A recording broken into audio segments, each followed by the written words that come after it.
Hello बच्चों, बहुत बहुत नमस्कार। एक बार फिर से मैं आप सभी का इंटरनेट एक्सेस पे हार्दिक स्वागत अभिनंदन करता हूं। तो जैसे कि आपको पता, हमने बेसिक मैथ्स की पार्ट 1 पार्ट 2 की वीडियो कवर कर ली है। आज हम यार बेसिक मैथ्स का पार्ट 3 कवर करने जा रहे हैं। और ये मैंने आपको पहले बताया था पार्ट 1 की वीडियो में, पार्ट 2 की वीडियो में, कि जो हम आज बेसिक मैथ्स पढ़ने जा रहे हैं या जो लगातार 2 वीडियो में पढ़ते आ रहे हैं, इस पे हम पूरा बेसिक मैथ नहीं कवर करने जा रहे, क्योंकि यार देखो, बेसिक मैथ्स को कवर करने के लिए आपको कई सारे लेक्चर्स की रिक्वायरमेंट होगी। हम उन सब टॉपिक्स को पढ़ रहे हैं जो हमारे रिलेशन फंक्शन के लिए इंपॉर्टेंट है, क्योंकि अब क्लास 12 की जब पहला चैप्टर स्टार्ट करेंगे जो रिलेशन फंक्शन है, तो वहां पर आपको किन सारे टॉपिक की रिक्वायरमेंट होगी, बस हम उतना कवर कर रहे हैं। ठीक है, तो ये होपफुली लास्ट वीडियो होगी, और इस वीडियो में हम पूरा जो रिलेशन फंक्शन के लिए इंपॉर्टेंट बेसिक मैथ होगा वो कंप्लीट कर देंगे। तो चलिए स्टार्ट करते हैं फिर। तो सबसे पहले आपको यार देखो, हमें जो बताना था, पार्ट 1 पार्ट 2 में हमने सेट के बारे में देख लिया, टाइप ऑफ सेट के बारे में देख लिया, इंटरवल के बारे में देख लिया, ब्रैकेट हमने सारे समझ लिए।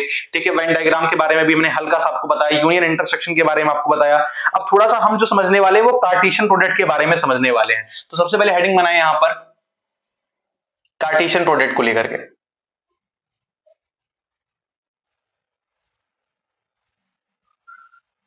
कार्टेशियन प्रोडक्ट क्या होता है? ठीक है, तो देखो यार, कार्टेशियन प्रोडक्ट को डिफाइन करने से पहले मैं आपको एक बात बता दे रहा हूं कि कार्टेशियन प्रोडक्ट हम डिफाइन करने जा रहे हैं, ठीक है, जो हम कार्टेशियन प्रोडक्ट यहां पर डिफाइन करने जा रहे हैं वो दो नॉन एम्प्टी सेट के लिए कर रहे हैं। For two non empty sets, हम कोई दो नॉन एम्प्टी सेट लेंगे और उसका कार्टेशियन प्रोडक्ट समझेंगे। अब सवाल ये उठता है यार, आपके मन में जरूर सवाल आ रहा होगा कि दो नॉन एम्प्टी सेट ही क्यों लेंगे। तो देखो यार, अगर हम एम्प्टी सेट लेते हैं, मैंने आपको बताया था पार्ट 1 की वीडियो में एम्प्टी सेट क्या होता है, नॉन एम्प्टी सेट क्या होता है। तो अगर हम एम्प्टी सेट लेंगे तो उसमें तो कोई एलिमेंट होगा नहीं, तो कैसे उसका कार्टेशियन प्रोडक्ट निकालेंगे? भाई एक ऑर्डर आता है एलिमेंट का, तो वो जब एलिमेंट ही रहेगा तो ऑर्डर कैसे बनेगा? तो हम इसीलिए दो नॉन एम्प्टी सेट लेंगे और उसका कार्टेशियन प्रोडक्ट समझेंगे कि निकाला कैसे जाता है कार्टेशियन प्रोडक्ट। तो देखिए, कार्टेशियन प्रोडक्ट को अगर एक लाइन में समझना रहे तो कैसे समझेंगे? तो कार्टेशियन प्रोडक्ट का मतलब होता है all possible pairing of two sets, यानी जो दो सेट आप लोगे उसके कितने पॉसिबल पेयरिंग हो सकती है, उसको ही कार्टेशियन प्रोडक्ट कहते हैं। तो कार्टेशियन प्रोडक्ट की डेफिनेशन समझते हैं एक बार यहां पर, कि all possible pairing of two non-empty sets, यानी वो जो आपने दो नॉन एम्प्टी सेट लिए उनकी कितनी पॉसिबल पेयरिंग जो है हो सकती है, उसको ही हम कार्टेशियन प्रोडक्ट कहते हैं। अब ऐसे तो आपको देखो यार नहीं समझ में आएगा, बिना एग्जांपल के साथ आप नहीं समझ पाओगे कार्टेशियन प्रोडक्ट कैसे निकालेंगे। तो हम एग्जांपल से क्लैरिफाई करते हैं कि कार्टेशियन प्रोडक्ट क्या होता है। देखो यार, यहां पर मैं आपको थोड़ा सा बता देता हूं। ठीक है, हम दो सेट लेते हैं, हमने दो सेट लिया, we have taking two sets. एक हमने सेट ए लिया और उसके जो एलिमेंट हैं वो हमने लिए 1 2 3। ठीक है, कॉमा करके लिखना है। सेट्स को ऐसे रिप्रेजेंट किया जाता है कैपिटल लेटर से, जो एलिमेंट होते हैं उनको स्मॉल लेटर से रिप्रेजेंट किया जाता है। अब ये आपको मैंने बताया वीडियो में। और फिर हमने लिया 4 5 6। तो सेट बी में 3 एलिमेंट हो गए, सेट ए में जो है 3 एलिमेंट हो गए। ठीक है ना, क्लियर बात है ये। अब हमको इनका कार्टेशियन प्रोडक्ट निकालना है। तो कार्टेशियन प्रोडक्ट अगर हमको निकालना है तो उसका जो रिप्रेजेंटेशन होता है वो होता है ए क्रॉस बी। ऐसे हम कार्टेशियन प्रोडक्ट निकालते हैं। अगर ए से बी के लिए कार्टेशियन प्रोडक्ट निकालना है तो ए क्रॉस बी से निकालेंगे, ये इसका रिप्रेजेंटेशन है। ठीक है ना, ये इसका क्या है? रिप्रेजेंटेशन है किसका? कार्टेशियन प्रोडक्ट का। तो अगर हमको ए क्रॉस बी निकालना है तो हमें क्या करना होगा? तो हमें ये करना होगा कि पहले ए का एलिमेंट लिखना पड़ेगा, फिर बी का एलिमेंट लिखना पड़ेगा, और उसके कितने पॉसिबल पेयरिंग होंगे। तो देखो, ए की जो पेयरिंग होगी पहले मैं आपको बता देता हूं कैसे होगा। देखो यार, ये सेट ए है मान लो और ये सेट बी है। डायग्राम से बता देता हूं, ये सेट ए है, ये सेट बी है। तो सेट ए में एलिमेंट है 1 2 3, इसमें है 4 5 6। तो जो सेट ए का एलिमेंट है, यानी सेट ए का एलिमेंट 1 है, ठीक है, ये किससे पेयर करेगा? 4 से पेयर करेगा, 5 से पेयर करेगा, 6 से पेयर, यानी सेट ए का एलिमेंट सेट बी के सभी एलिमेंट से पेयरिंग करेगा। तो ये 1 जो 1 है 4 से पेयरिंग करेगा, 5 से पेयरिंग करेगा और 6 से पेयरिंग करेगा। तो लिखना स्टार्ट करते हैं 1 4 1 5, फिर ब्रैकेट लगा करके 1 6, और ऐसे 2 का जो 2 का एलिमेंट यानी सेट ए का जो एलिमेंट है 2, ये बी के जो बी सेट है उसका एलिमेंट 4 से भी पेयरिंग करेगा, 5 से भी पेयरिंग करेगा और 6 से भी पेयरिंग करेगा। ठीक है, एंड सो ऑन ही चलता रहेगा। ठीक है ना, तो जो 2 है 4 से पेयरिंग करेगा, 5 से पेयरिंग करेगा और 6 से पेयरिंग करेगा। अब सेट ए का जो एलिमेंट है 3, वो भी सेट बी के सभी एलिमेंट से पेयरिंग करेगा। तो यहां पर 3 4 3 5 और 3 6 आ जाएगा। इसको एक बार नोट करें फटाफट से, एक बार नोट कर लें, जरा सा साथ में लिखते चलें। ठीक है ना। तो ये कार्टेशियन प्रोडक्ट हमने निकाल लिया। ए क्रॉस बी से हम कार्टेशियन प्रोडक्ट को रिप्रेजेंट करते हैं। ये रिप्रेजेंटेशन, अगर आपको कार्टेशियन प्रोडक्ट को रिप्रेजेंट करना है किसी दो सेट के लिए, तो ए क्रॉस बी से रिप्रेजेंट करते हैं। ठीक है, मैं आपको बता दूं, एक जनरल रिप्रेजेंटेशन बता रहा हूं। अभी हम बी क्रॉस ए का भी देखेंगे, अभी ए क्रॉस बी का देख रहे हैं, फिर बी क्रॉस ए का देखेंगे। अगर डेफिनेशन की बात करूं, किसकी एक्चुअल डेफिनेशन जो होती वो क्या होगी, तो डेफिनेशन में आपको लिखना है it is all possible pairing, it is all possible pairing of, it is all possible pairing, ठीक है, इसको एक मिनट ऐसे लिख लीजिए। तो उसको लिखना है आपको, it is all possible pairing between every element of set A to set B. ठीक है ना, ये इसकी डेफिनेशन हो गई। ये किसकी डेफिनेशन है, ये ए क्रॉस बी की डेफिनेशन है। ठीक है ना, कार्टेशियन प्रोडक्ट का रिप्रेजेंटेशन है और ए क्रॉस बी की डेफिनेशन है। अगर हमें बी क्रॉस ए निकालना होता, अभी दिखाऊंगा कैसे निकाला जाता, उसकी डेफिनेशन क्या लिखते, तो उसकी डेफिनेशन में थोड़ा सा चेंज होता, बस बाकी सारी डेफिनेशन वही रहेगी। It is all possible pairing between every element of set B to set A। तो ये भैया B क्रॉस A की जो है डेफिनेशन हो गई। ठीक है, इसको नोट डाउन करते चलें, ये B क्रॉस A की डेफिनेशन है। अब देखो सीधी सी बात है यार, अगर आप A क्रॉस B निकालोगे तो पहले A के एलिमेंट आएंगे, सेट A के एलिमेंट आएंगे, फिर सेट B के एलिमेंट आएंगे, जब आप A क्रॉस B निकाल रहे होगे। लेकिन मान लो आपने B क्रॉस A निकाला, जब आप B क्रॉस A निकाल रहे होगे तो सबसे पहले सेट B के एलिमेंट आएंगे, फिर सेट A के एलिमेंट आएंगे। याद रखें इस बात को, जब आप A क्रॉस B निकाल रहे होगे तो सेट A के एलिमेंट पहले आएंगे, सेट B के एलिमेंट बाद में आएंगे। लेकिन जब आप B क्रॉस A निकाल रहे होगे तो सेट B के एलिमेंट पहले आएंगे, सेट A के एलिमेंट बाद में आएंगे। ठीक है ना, तो ये डेफिनेशन हो गई। एक बार फटाफट से इसको नोट करें, साथ में नोट करते चलें यार। ठीक है, नोट करते चलें। चलिए अब देखो यार, एक हमने ए क्रॉस बी का एग्जांपल ले लिया, अब एक बी क्रॉस ए का भी ले लेते हैं। ठीक है ना, एग्जांपल ले लेते हैं बी क्रॉस ए का।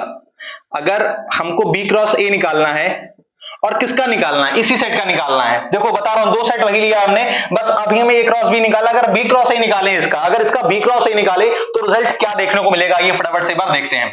बी क्रॉस ए निकालना रहेगा तो सबसे पहले हमको क्या देखने को मिलेगा, सेट बी का जो पहला एलिमेंट है, सेट बी का पहला एलिमेंट क्या है 4, वो ए के साथ पेयर करेगा, 2 के साथ भी पेयर करेगा और 3 के साथ भी पेयर करेगा। यानी सेट बी का जो पहला एलिमेंट है वो सेट ए के पहले एलिमेंट से पेयरिंग करेगा, दूसरे एलिमेंट से पेयरिंग करेगा और तीसरे एलिमेंट से पेयरिंग करेगा। ऐसे ही फिर प्रोसेस चलता रहेगा। ठीक है, तो इसको लिखिए फटाफट से, 4,1 ब्रैकेट 4,2, फिर ऐसे लगाना है आपको 4,3। अब फिर दूसरा एलिमेंट उठाते हैं, सेट बी का दूसरा एलिमेंट 5, ये भी पेयरिंग करेगा सेट ए के सभी एलिमेंट से। ठीक है ना, ऐसे आपको नोट करते चलना है। फिर 6 का लीजिए,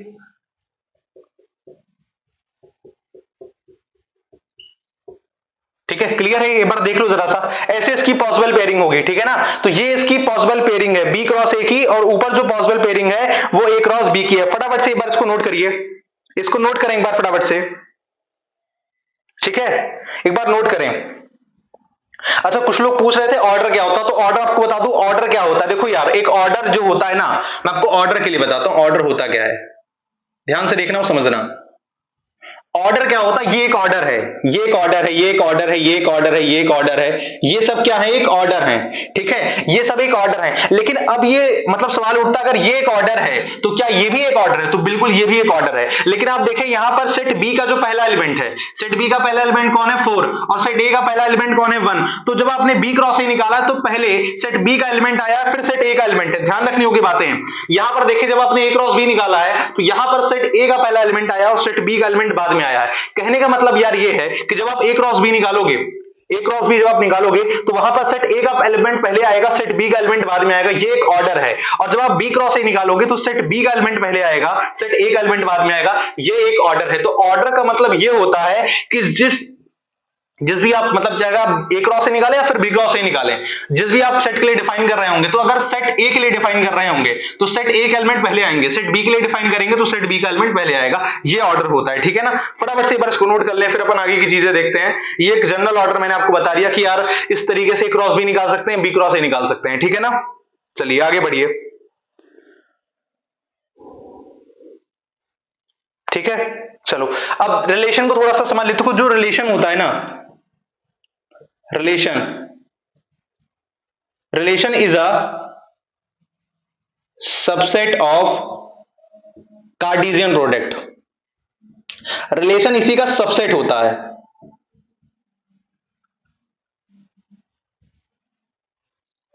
ठीक है।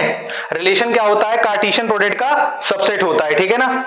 हाँ चलो ठीक है, क्लियर बात है, ये एकदम क्लियर है। इसको नोट कर लें फटाफट से, इंपॉर्टेंट पॉइंट है ये। फिर अपन रिलेशन स्टार्ट करेंगे थोड़ी देर में। बस आप इतना समझे कि रिलेशन इसी का क्या होता है, सबसेट होता है, ठीक है। चलो अब ऑर्डर पेयर की बात कर लेते हैं। ऑर्डर हमने समझ लिया, अब ऑर्डर पेयर की बात करते हैं। तो यहां पर एक थोड़ा सा ऑर्डर पेयर समझते हैं, ऐसे लाइन कर रहे हैं, ठीक है ना। दिख रहा है प्रॉपर आप सब लोग को? चलो यार देखो जरा सा, अब ऑर्डर पेयर क्या होता है, फटाफट से एक बार ऑर्डर पेयर को समझते हैं। देखो अगर मैंने एक नॉर्मल सा ऑर्डर लिया, जैसे ए क्रॉस, मान लो ए कॉमा बी का हमने ऑर्डर लिया, तो सीधी सी बात है, इसमें जो ए होगा वो फर्स्ट एलिमेंट को रिप्रेजेंट करेगा, फर्स्ट एलिमेंट ऑफ सेट ए। मानो हमने सेट ए लिया है, तो सेट ए का जो पहला एलिमेंट होगा उसको ये रिप्रेजेंट करेगा। बी की बात करें अगर इसी तरीके से, तो ये फर्स्ट एलिमेंट होगा सेट बी के लिए, ठीक है ना। ये चीज क्लियर है। तो ये फर्स्ट एलिमेंट होगा ऑफ सेट ए के लिए, और बी जो होगा फर्स्ट एलिमेंट होगा ऑफ सेट बी के लिए, ठीक है। ये एक ऑर्डर पेयर है, ठीक है ना। क्लियर है ये बात, ठीक है। नोट कर लें इसको फटाफट से एक बार इसको नोट करें। तब मैं आपको एक ऑर्डर पेयर बताता हूं कि ऑर्डर पेयर कैसे निकलेगा, ठीक है ना। एक ऑर्डर पेयर निकाल के आपको दिखाऊंगा। ये चीज समझ में आ रहा है ना, एकदम क्लियर है ये बात। इसी तरीके से अपन निकालेंगे ऑर्डर पेयर, ठीक है। नोट करें फटाफट से एक बार। चलिए अब हम दो सेट लेते हैं और उनका ऑर्डर पेयर निकाल के चेक करते हैं, ठीक है। ए क्रॉस बी और बी क्रॉस ए की मदद से, ठीक है। देखिएगा दोनों का अलग अलग ऑर्डर पेयर आएगा, अब चेक करिएगा एक बार, मैं आपको निकाल के दिखाता हूं, ठीक है ना।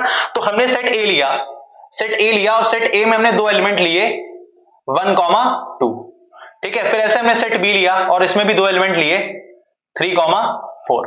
तो चलिए अब इन दोनों सेट की मदद से हम सबसे पहले क्या करते हैं, इनका ए क्रॉस बी निकालते हैं और बी क्रॉस ए निकालते हैं, ठीक है। तो मैं बता देता हूं, जैसे यार देखो आपने सेट ए लिया, इसमें दो एलिमेंट है 1, 2, एक मिनट,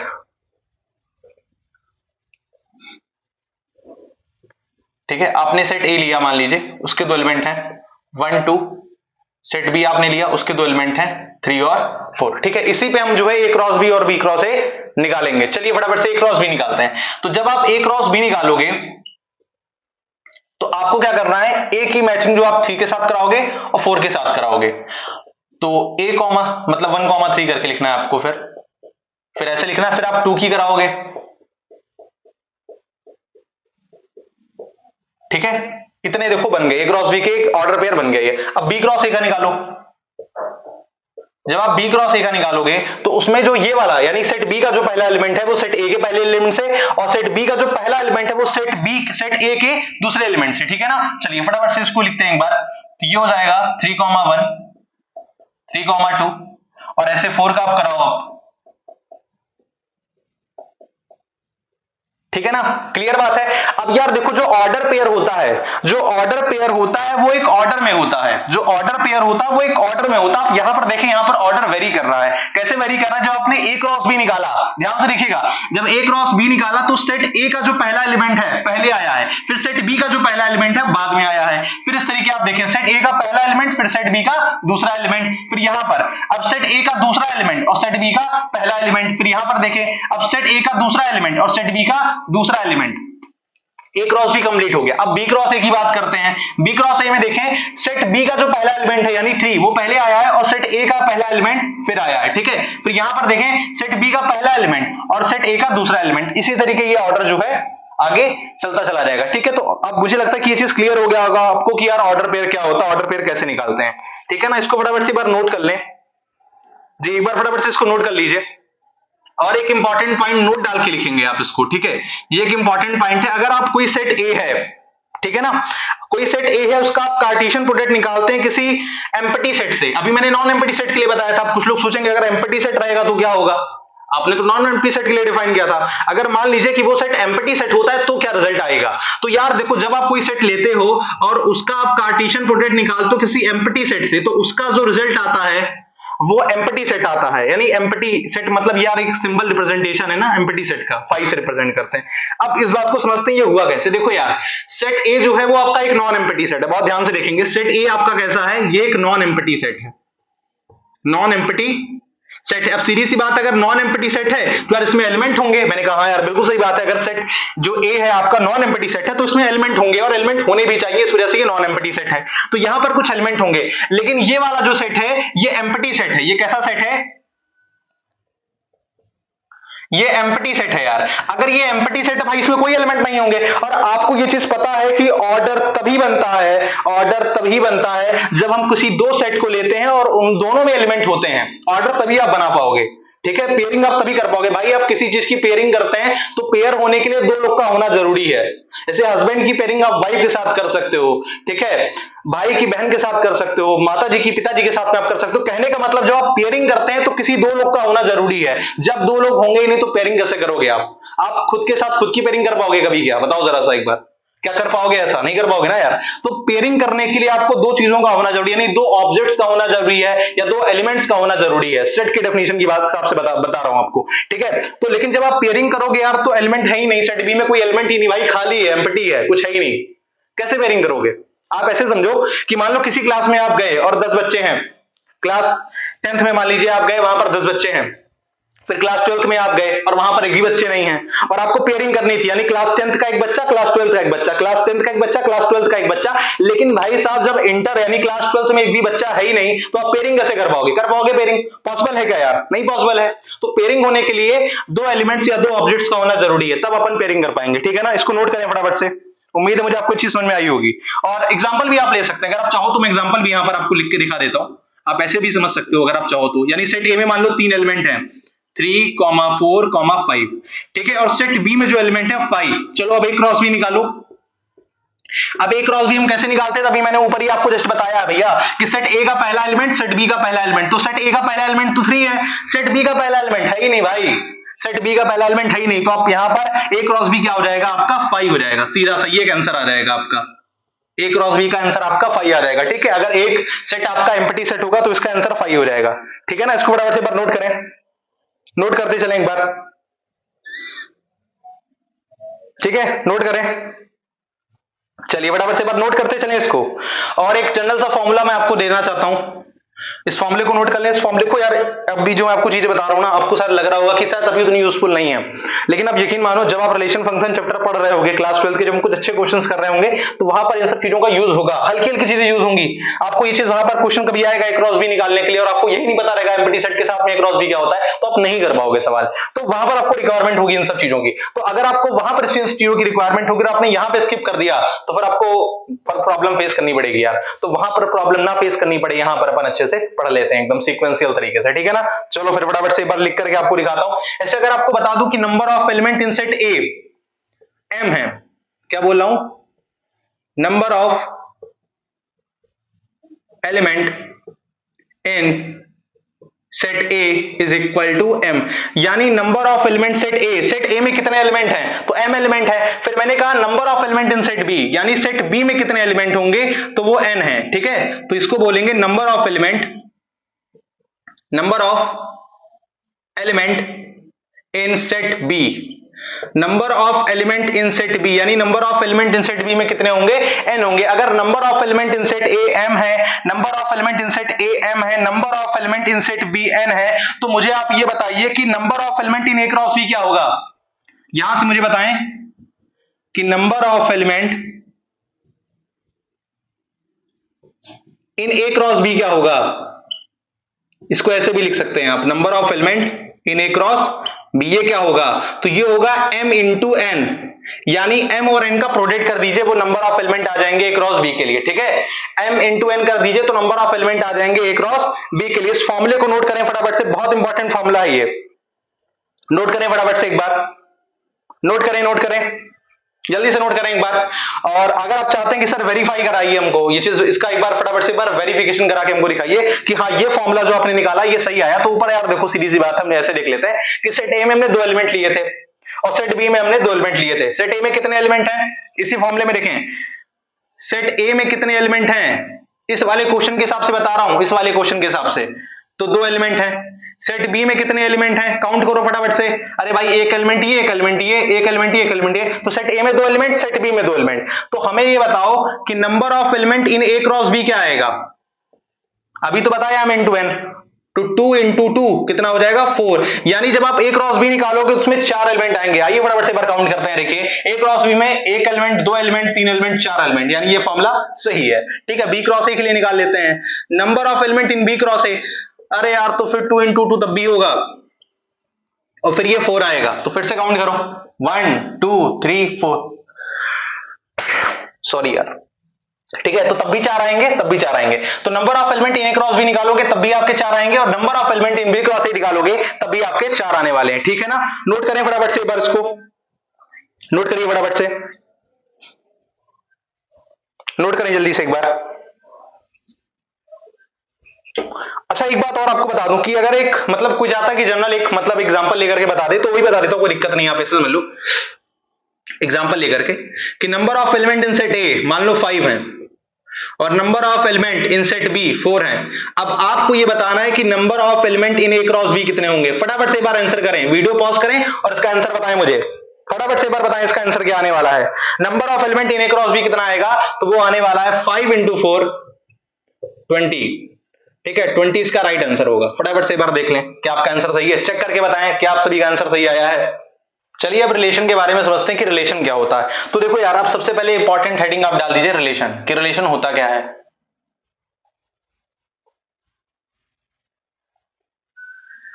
चलिए अब रिलेशन के बारे में थोड़ा समझते हैं। रिलेशन फंक्शन ये आपको पढ़ना है क्लास 12th में। ठीक है, तो देखो रिलेशन का हल्का सा इंट्रोडक्शन अपन देखते हैं, उसके बाद अपन बहुत अच्छे से पढ़ेंगे रिलेशन फंक्शन क्लास 12th में। देखो रिलेशन जैसे कि नाम से डिफाइन हो रहा है कि आप किसी के साथ रिलेटेड है तो 2 व्यक्ति की आवश्यकता होगी। किसी के साथ भी अगर आपको किसी का रिलेशन निकालना है, भाई का बहन के साथ में रिलेशन निकालना है, माता जी का पिताजी के साथ में रिलेशन निकालना है, भैया का भाभी के साथ में निकालना है, चाचा का चाची के साथ में निकालना है, मामा का मामी के साथ में निकालना है, नाना का नानी के साथ में रिलेशन निकालना है, तो कहने का मतलब ये कि आपको 2 व्यक्ति की आवश्यकता पड़ेगी। अगर आप किसी व्यक्ति का रिलेशन डिफाइन करते हैं तो आपको 2 व्यक्तियों की आवश्यकता होती है। तो जो रिलेशन होता है ये बेसिकली बाइनरी होता है। ठीक है, रिलेशन कैसा होता है, बाइनरी होता है। यहां पर लिख दे रहा हूं ऐसे, यहां पर 2 चीजों की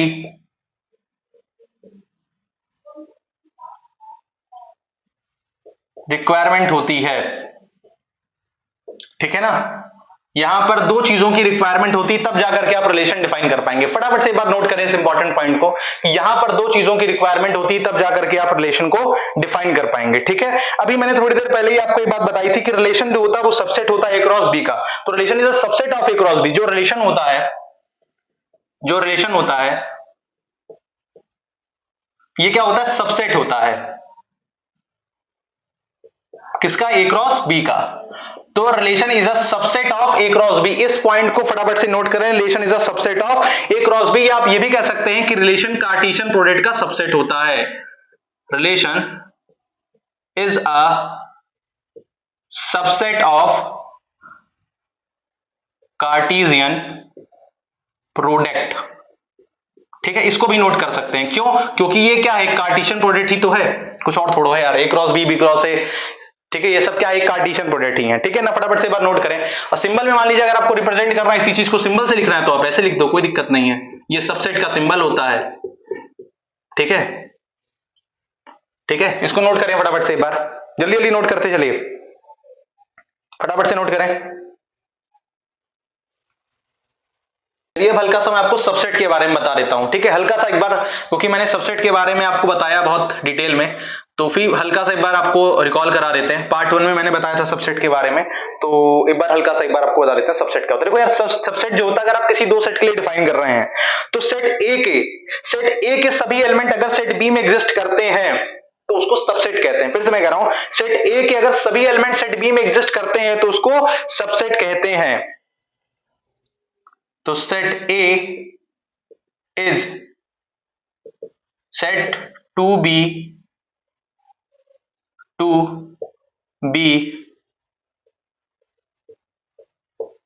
अ सबसेट ऑफ बी, यानी जो सेट ए है वो सेट बी का सबसेट तब कहलाएगा, सेट ए जो है वो सेट बी का सबसेट तब कहलाएगा if every element of A, if every element of A exist in set B. अगर सेट ए के सभी एलिमेंट सेट बी में एग्जिस्ट करते हैं तो सेट ए सेट बी का सबसेट कहलाएगा, ठीक है। तब सेट ए जो है सेट बी का सबसेट कहलाएगा। इसका सिंबल जो रिप्रेजेंटेशन के लिए होता है वो कुछ इस तरीके आपको देखने को मिलेगा, ठीक है। A is a subset of B, इसको पढ़ेंगे A is a subset of B. Symbol में मैंने आपको बताया था सबसेट का सिंबल, ठीक है ना। फटाफट से एक बार नोट करते चलें, फटाफट से एक बार नोट करें, चलिए फटाफट से। अच्छा, एक सिंबल और आया था, कई लोग मतलब पूछ भी रहे थे कि ये वाला सिंबल क्या है। देखो ये वाला सिंबल था। इसमें क्या होता है मैं आपको बता देता हूं। देखो इसमें पहली बात तो दो चीजें दी हुई है। अगर आप बहुत ध्यान से देखो, पहली बात तो ये कह रहा है, इसमें क्या दो चीज कह रहा है देखो मैं आपको बता देता हूं एकदम क्लियर। अगर ए जो है यहां पर बी का सबसेट है तो A is a subset of B. अगर ए बी का सबसेट है तो इस तरीके लिखोगे, ठीक है ना, इस तरीके लिखोगे। और यहां जो नीचे ये इक्वल टू का साइन है, इसका मतलब ये है कि set A is equal to set B. यानी यहां पर जो सेट ए है वो सेट बी के इक्वल तब है, और इक्वल सेट की डेफिनेशन ये थी if every element of set A is equal to set B. यानी जितने एलिमेंट ए में हैं उतने एलिमेंट अगर बी में हैं तो वो इक्वल सेट कहलाएगा, ठीक है ना। तो वो इक्वल सेट कहलाएगा। जितने एलिमेंट अगर ए में है अगर उतने एलिमेंट बी में होंगे तो वो इक्वल सेट कहलाएगा, ठीक है ना। क्लियर है, नोट करते चले इसको फटाफट से एक बार साथ में नोट करते चलिएगा। तो A is a subset of B और A is a equal to set B, यहां पर ये सिंबल होगा। इसका मतलब ये है कि हम ये कह सकते हैं कि B is a subset of A. यहां से तो नहीं कह सकते, लेकिन क्या यहां से कह सकते हैं? तो बिल्कुल कह सकते हैं। क्यों? अरे अगर यार ए के सारे एलिमेंट बी के सारे एलिमेंट के बराबर होगा तो बी के भी तो सारे एलिमेंट ए के एलिमेंट के बराबर होंगे। एग्जांपल से आप देखें फटाफट से एक बार, एग्जांपल यहां पर ले रहा हूं। एग्जांपल से लो कि सेट ए में मान लो एलिमेंट है 1, 2, कितने एलिमेंट हैं? 1 और 2। और सेट बी में एलिमेंट हैं 3, 4, कितने एलिमेंट हैं? 1 और 2। तो यानी सेट ए में जितने एलिमेंट हैं सेट बी में उतने एलिमेंट हैं। तो यहां से रिजल्ट कंक्लूड कर सकते हैं कि ए जो है सबसेट है बी का और बी जो है सबसेट है ए का। तो इसको ऐसे ना लिख करके अगर अपन ऐसे लिख दें तो हम ये मान के चलते हैं कि ये चीज क्लियर हो गई कि ए बी का सबसेट है और बी ए का सबसेट है और ए बी का इक्वल सेट है, ठीक है ना। क्लियर बात है एकदम। फटाफट से नोट कर लिया इस पॉइंट को, बहुत इंपॉर्टेंट पॉइंट, इसको नोट कर लें एक बार जरा सा, एक बार फटाफट से नोट कर लें तब हम आगे फिर रिलेशन के बारे में समझें, ठीक है। नोट करें फटाफट से, चलिए नोट कर लिया होगा आप लोगों ने।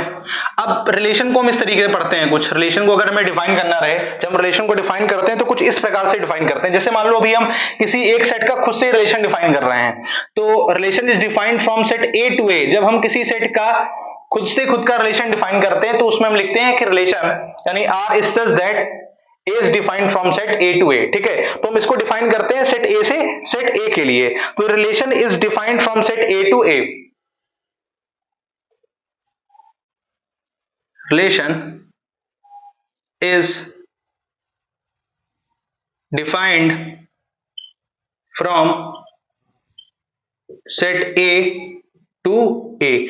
जब हम सेट A से सेट A का ही रिलेशन डिफाइन करते हैं तो उसको कुछ इस तरीके से हम लिखते हैं। यानी जो यहां पर रिलेशन होगा वो सबसेट होगा A क्रॉस A का, ठीक है। यहां पर जो रिलेशन होगा वो सबसेट होगा A क्रॉस A का। क्लियर बात है, इसको नोट करें। अगर रिलेशन हम खुद से ही खुद का डिफाइन कर रहे हैं तो रिलेशन यहां पर A क्रॉस A का सबसेट होने वाला है, ठीक है ना। चलिए फटाफट से एक बार समझते हैं कि यार सेट A में मान लो 2 एलिमेंट हैं, सेट A में 2 एलिमेंट हैं 3, 4। और जब आपके सेट A में 2 एलिमेंट हैं 3, 4 और अगर हम A to A relation define करते हैं यानी सबसेट निकालते हैं, अगर A क्रॉस A निकालते हैं, पहले मान लीजिए हमको A क्रॉस A निकालना है, ठीक है, ए क्रॉस ए बताना है इसका।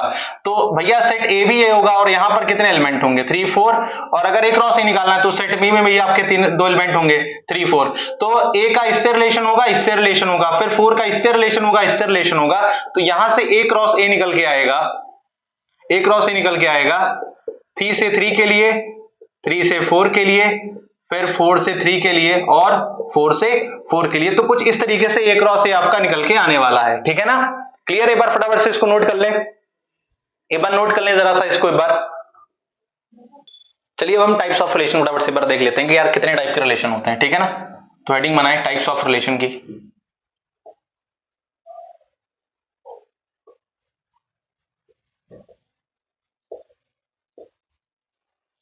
टाइप्स ऑफ रिलेशन में सबसे पहला जो रिलेशन आपको देखने को मिलेगा वो एम्पटी रिलेशन देखने को मिलेगा, ठीक है ना। तो पहला रिलेशन आपका यहां पर आएगा empty relation, empty relation, empty relation. फिर दूसरा रिलेशन आपका आएगा आइडेंटिटी रिलेशन,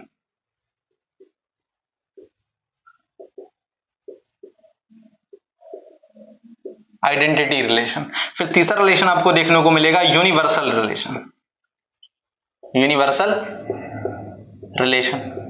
फिर चौथा रिलेशन आपको यहां पर देखने को मिलेगा रिफ्लेक्सिव रिलेशन,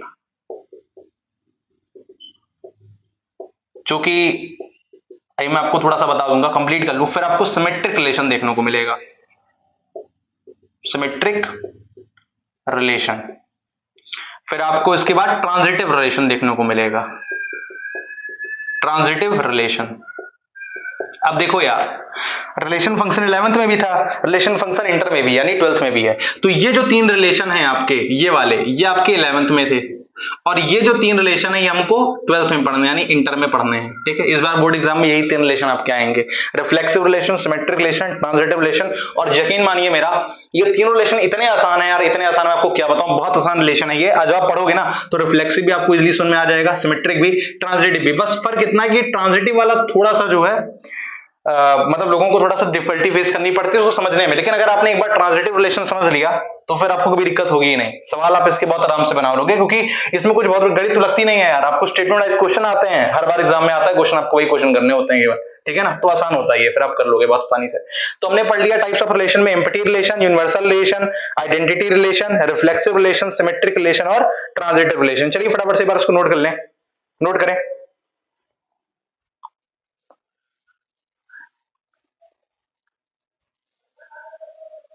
चलिए अब एम्पटी रिलेशन को थोड़ा सा समझते हैं, लेकिन थोड़ा सा एक बार हम इसको एम्पटी रिलेशन को एक बार नए सिरे से देखते हैं। चलिए अब समझते हैं यार एम्पटी रिलेशन क्या होता है। तो जो एम्पटी रिलेशन होता है, आपको पता है रिलेशन को आर से डिफाइन करते हैं, कैपिटल आर से जो है रिप्रेजेंट करते हैं। तो आर यहां पर जो होता है वो किसके बराबर होता है, फाई के बराबर होता है। अब देखो नाम से ही पता चल रहा है, मैंने इतना लिखा आप समझ गए होंगे, मतलब एक ऐसा रिलेशन जिसमें कोई भी एलिमेंट एग्जिस्ट नहीं करता है, यानी कोई रिलेशन यहां पर नहीं होगा। तो अगर आप चाहो तो एम्पटी रिलेशन की डेफिनेशन भी लिख सकते हो कि all those relation which having no any element. क्या लिखना है कि all those relation which having no any element, all those relation which having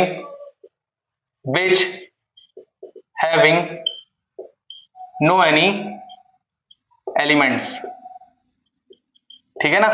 ये आपकी एक डेफिनेशन हो गई एम्पटी रिलेशन की, ऐसे रिलेशन जहां पर कोई भी एलिमेंट ना हो, यानी आर जो है रिलेशन जो है फाई के बराबर हो, तो उसको हम कहते हैं एम्पटी रिलेशन, ठीक है। फटाफट से नोट करें। चलिए एक एग्जांपल भी इसका ले लेते हैं, ठीक है ना। एक एग्जांपल आपको मैं हल्का सा दे रहा हूं यहां पर, ताकि आपको ये समझ में आए कि एम्पटी रिलेशन क्या होता है। जैसे एक सेट मान लीजिए हमने ले लिया, सेट ए में आपके 3 एलिमेंट हैं 1, 2, 3। लेकिन एग्जांपल लिखने से पहले आप एक बार इसका डेफिनेशन नोट करें फटाफट से, एक बार डेफिनेशन नोट करिए तब एग्जांपल बताता हूं आपको, ठीक है। चलो नोट करो फटाफट से, नोट कर लिया। चलो अब यहां से रिलेशन डिफाइन करते हैं इसका। तो रिलेशन डिफाइन एज आर, तो यहां पर जो आर है वो आर कुछ इस तरीके से यहां पर डिफाइन किया गया है कि यहां पर ए और बी 2 सेट हैं, सच दैट जहां पर ए और बी का जो सम है वो 7 से बड़ा होना चाहिए। यानी ए और बी को अगर आप जोड़ो तो आपका जो सम है वो 7 से क्या आना चाहिए, बड़ा आना चाहिए, ठीक है ना। चलो फटाफट से इस सेट के लिए डिफाइन करना है, इस सेट के लिए यार रिलेशन है हमने, यानी ये वाला जो रिलेशन है ना इस सेट के लिए डिफाइन किया। चलो बताओ इसका आंसर, पहले बार आप ट्राई करो फिर मैं बताता हूं बार। ट्राई करो फटाफट से एक बार, देख के बताओ इसका आंसर क्या आने वाला है।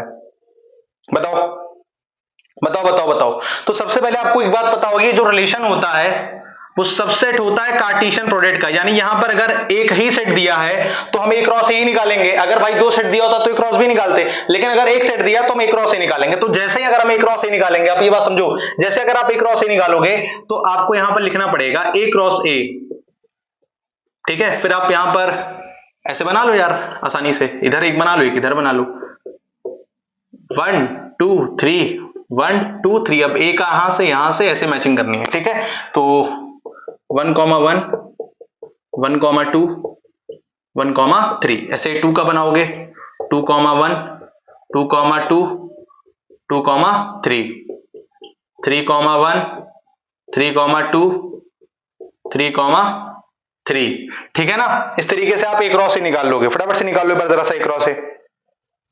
चलिए अब रिलेशन बताइए मुझे, रिलेशन क्या आएगा इसका। तो देखो यार, रिलेशन आपको बताना है तो आप ये सोचो कि हमें a प्लस बी करना है। तो ये क्या है हमारे लिए, ये a है, और ये क्या है हमारे लिए, ये b है। तो 1 और 1 का ऐड करोगे, जब 1 और 1 को ऐड करोगे तो 2 आएगा। तो 7 से 2 भाई 7 से छोटा है ना, तो ये तो हम लेंगे नहीं, ठीक है। फिर 1 और 2 को ऐड करोगे 3 आएगा, ये भी 7 से छोटा है। फिर 1 3 को ऐड करोगे तो 4 आएगा, ये भी 7 से छोटा है। 2 1 को ऐड करोगे 3 आएगा, फिर ये 4 आएगा, फिर ये 5 आएगा, फिर ये 4 आएगा, फिर ये 5 आएगा, फिर ये 6 आएगा। मतलब जितने भी हमने एलिमेंट हमने मतलब यहां पर निकाले हैं, हमने सबको ऐड किया, लेकिन यहां पर 7 से बड़ा कोई नहीं आ रहा है। 7 से देखो यहां पर लिखा ना, a प्लस बी का जो सम होना चाहिए वो ग्रेटर देन 7 होना चाहिए। कंडीशन इसने इंपोज कर दी है, वो ग्रेटर देन 7 होना चाहिए, लेकिन इस पूरे एलिमेंट में किसी का भी 7 से बड़ा नहीं आ रहा है। यानी a प्लस बी का सम किसी का भी ग्रेटर देन 7 नहीं आ रहा है। इसका मतलब यहां पे जो रिलेशन होगा वो 5 होने वाला है, ठीक है। ये इसका आंसर हो जाएगा। फटाफट से नोट कर लें एक बार, फटाफट से एक बार जल्दी से इसको नोट करें। चलिए अब समझते हैं यूनिवर्सल रिलेशन क्या होता है। यार तो देखो, यूनिवर्सल रिलेशन समझने के लिए सबसे पहले आपको एक बात समझनी चाहिए कि देखो नाम से पता चल रहा है यूनिवर्सल। यूनिवर्सल मतलब इसमें सब कुछ आ जाए, सब कुछ इंक्लूड हो जाए। तो यूनिवर्सल रिलेशन का हमको डिफाइन करना है तो हमको ये बात समझनी पड़ेगी, इस रिलेशन में यहां पर जो आर होगा वो किसके बराबर हो जाए, ए क्रॉस ए के बराबर हो जाए, यानी ये कार्टेशियन प्रोडक्ट के बराबर हो जाए। तो जब रिलेशन ए क्रॉस ए के बराबर हो जाएगा, यानी सेट ए के जितने भी एलिमेंट हैं अगर वो इस रिलेशन में एग्जिस्ट करेंगे, तो ये जो होगा आपका यूनिवर्सल रिलेशन हो जाएगा। यानी ए क्रॉस ए के सारे एलिमेंट आर में आ जाए, यानी रिलेशन में आ जाए, ठीक है। इसको आप लिख लो ऐसे, ए क्रॉस ए के सारे एलिमेंट आर में आ जाएं, यानी रिलेशन में आ जाएं, ठीक है। तो ये यूनिवर्सल रिलेशन होगा। अब इसको एग्जांपल से समझते हैं।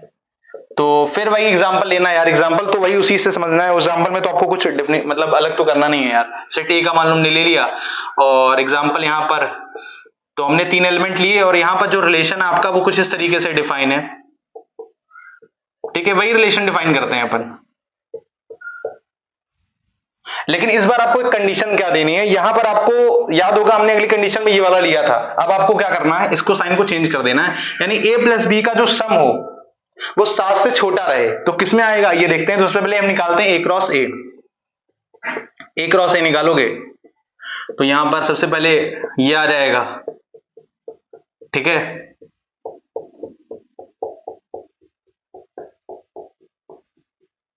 ठीक है, 3 1 3 2 3 3 ये आपका आ जाएगा, ठीक है। अब ये आपको पता है ये आपका a हो जाएगा और ये आपका b हो जाएगा। तो a प्लस b का सम करो, 2 7 से छोटा है, 2 और 1 3 7 से छोटा है, 3 1 4 7 से छोटा है, फिर ये 3 आएगा 7 से छोटा है, 4 आएगा 7 से छोटा है, ये आपका 5 आएगा 7 से छोटा है, 4 आएगा 7 से छोटा है, 5 आएगा 7 से छोटा है, और 3 6 ये भी 7 से छोटा। कहने का मतलब ये कि जितने भी एलिमेंट यहां पर हैं ये सारे के सारे जो ऑर्डर पेयर हैं जो आपके लिखे हुए हैं, जब हमने a प्लस बी का यहां पर सम किया तो सारे के सारे 7 से छोटे आ रहे हैं, यानी यहां पर जो रिलेशन होगा वो a क्रॉस a के बराबर हो जाएगा। तो ये हो जाएगा आपका universal relation according to condition ऊपर लिखा है। जब रिलेशन a क्रॉस a के बराबर हो जाए तो उसको यूनिवर्सल रिलेशन कहते हैं, इस वजह से इसको यूनिवर्सल रिलेशन कहेंगे, ठीक है। गॉट इट, क्लियर है एकदम बढ़िया तरीके से। चलिए अब तीसरा रिलेशन समझते हैं, आइडेंटिटी रिलेशन, और ये लास्ट रिलेशन है क्योंकि रिफ्लेक्सिव, सिमेट्रिक और ट्रांजिटिव ये तो अपन वीडियो में समझेंगे जब क्लास 12 की एनसीईआरटी स्टार्ट करेंगे तो उसमें समझेंगे नेक्स्ट वीडियो में। अभी हमको 3 रिलेशन 11th वाले समझने थे, हम समझने जा रहे हैं। लास्ट रिलेशन आपका आइडेंटिटी रिलेशन। Identity relation. यार अब आपको ये समझना है कि आइडेंटिटी रिलेशन क्या होगा। मतलब इसमें ये होता है कि यार जो भी सेट है वो खुद से ही जो है आपको यहां पर डिफाइन करना होगा। यानी आइडेंटिटी रिलेशन जो होता है, एवरी एलिमेंट ऑफ सेट ए, जो सेट ए के जितने भी एलिमेंट हैं वो केवल खुद से रिलेट होने चाहिए। यानी एवरी एलिमेंट ऑफ सेट ए, जितने भी सेट ए के एलिमेंट हैं वो किससे रिलेट होने चाहिए? खुद से, और केवल खुद से ही होने चाहिए यहां पर रिलेटेड। ठीक है, तो आपको लिखना पड़ेगा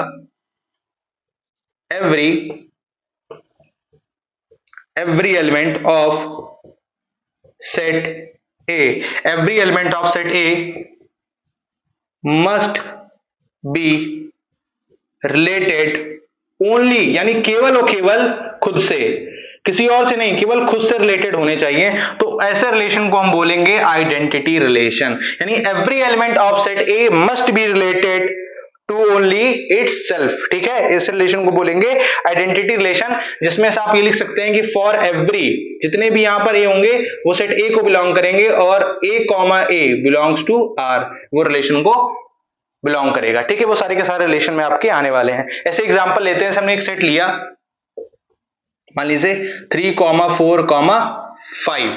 ठीक है, तो हमने एक रिलेशन बनाया इसका। पहला रिलेशन डिफाइन करते हैं, थोड़ा क्लियर लिखता हूं ताकि आपको आसानी से समझ में आए। ठीक है, तो हमने एक रिलेशन यहां पर बनाया, तो वो रिलेशन कुछ इस तरीके से हमने बनाया। यहां पर हमने लिखा 3 की 3 के साथ में, 4 की 4 के साथ में, 5 की 5 के साथ में। अब ये बताएं क्या ये आइडेंटिटी रिलेशन है? क्या ये आइडेंटिटी रिलेशन है? तो भैया देखो, सेट ए का जो एलिमेंट है, यानी सेट ए का एलिमेंट, पहला एलिमेंट कौन है 3, दूसरा एलिमेंट कौन है 4, और तीसरा एलिमेंट कौन है 5। तीन ही एलिमेंट है, ये सबके साथ खुद से रिलेट होने चाहिए। तो 3 भी 3 के साथ रिलेट है, 4 4 के साथ रिलेट है, 5 5 के साथ में रिलेटेड है। इसका कहने का मतलब ये है कि ये तो आइडेंटिटी रिलेशन है।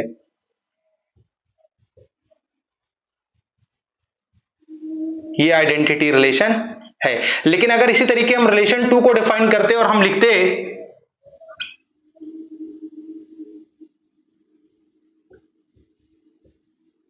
तो क्या ये आइडेंटिटी रिलेशन है?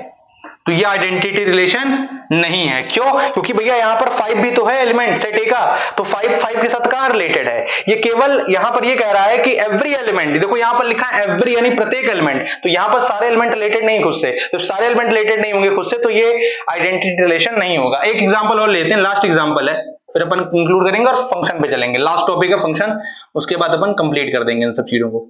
ठीक है, हाँ, और हम 6,6 लिखते हैं। अब आपको ये आइडेंटिटी रिलेशन है, तो आप कहोगे नहीं है। क्यों? क्योंकि एवरी एलिमेंट ऑफ सेट ए, तो सेट ए का जो एलिमेंट है 6, वो तो इसका पार्ट ही नहीं है भाई। यहां पर जो आपने 6 लिखा है वो सेट ए के एलिमेंट का पार्ट ही नहीं है, तो ये भी आइडेंटिटी रिलेशन नहीं होगा। फटाफट से एक बार इसको नोट करें। चलिए समझते हैं यार फंक्शन क्या होता है। लास्ट टॉपिक है ये, उसके बाद अपन कंप्लीट कर देंगे इन सब चीजों को। तो फंक्शन क्या होता है? फंक्शन क्या होता है ये समझते हैं। तो फंक्शन जो होता है, it is a special type of relation. तो ये एक रिलेशन का स्पेशल टाइप होता है। तो it is a special type of relation. तो ये रिलेशन का क्या होता है? एक स्पेशल टाइप होता है। कौन? फंक्शन। तो function is a special type of relation. और फंक्शन को हम इस तरीके से भी लिखते हैं, जैसे अगर हमने लिखना हुआ तो लिखते हैं इस तरीके से। तो function is such that defined from set A to set B, ऐसे लिखते हैं। तो function is such that is defined from set A to B, जो सेट A से B की तरफ डिफाइन हो उसको हम क्या बोलेंगे? यहां पर फंक्शन बोलेंगे। ठीक है, अच्छा एक बात और ध्यान रखिएगा, ये जो मैंने लिखा है ना यहां पर, function is such that defined from A to B, अब यहां पर A क्या है B क्या है आपको यही बताना पड़ेगा कि A क्या होता है और B क्या होता है। तो ये तो फंक्शन है, ये फंक्शन का रिप्रेजेंटेशन है, और A यहां पर है डोमेन। ठीक है, डोमेन, और B क्या है आपका? कोडोमेन। ठीक है, तो ये आपका डोमेन हो जाएगा और ये आपका क्या हो जाएगा? कोडोमेन हो जाएगा। ठीक है ना, ये बात क्लियर एकदम? फटाफट से बताएं क्या ये बात क्लियर है?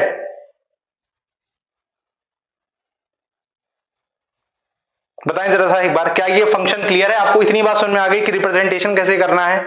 ठीक है, हाँ, और ये चीज समझना कि यार देखो इसे लिखा है f is such that is defined from A to B, इसको फंक्शन तब कहेंगे जब every element of set A, जब हम कह रहे हैं ना कि इसको हम फंक्शन कब कहेंगे? कंडीशन होनी चाहिए, इसको फंक्शन कब कहेंगे? फंक्शन कब कहेंगे, इसको फंक्शन कब कहेंगे? तो जब एवरी एलिमेंट ऑफ सेट ए, यानी सेट ए के जितने भी एलिमेंट हैं अगर उनकी केवल और केवल एक इमेज होगी सेट बी में तो उसको फंक्शन कहेंगे।